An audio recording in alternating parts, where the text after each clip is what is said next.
Oh non, non. Enceinte de 3 mois, Ouria, afghane de 24 ans, se prépare à devenir mère. Elle vient vérifier que son bébé va bien.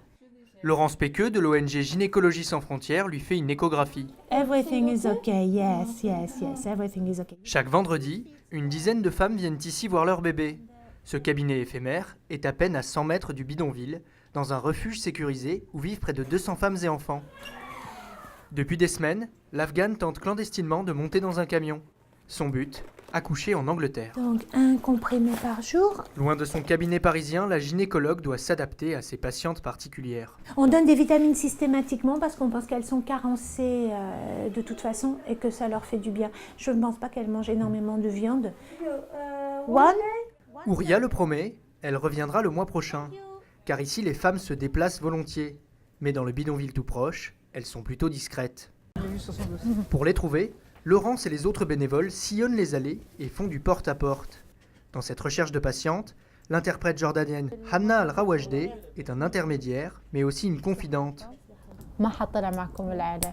Dans leur témoignage, ils disent qu'ils sont mal vus dans le camp, ils nous regardent mal, ils sifflent quand on marche et du coup on n'ose pas de sortir toute seule, surtout la nuit.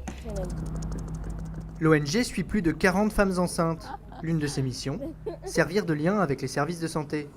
Ce matin, pour ces habitantes de la jungle, direction l'hôpital pour un avortement.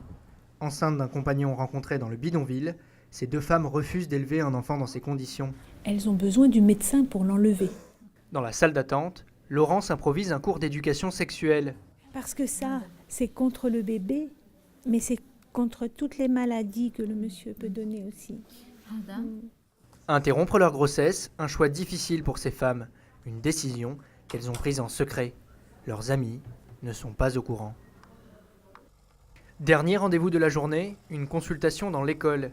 La gynécologue parisienne s'inquiète pour une femme hébergée ici, dont la grossesse est à risque. Ah, she's gone.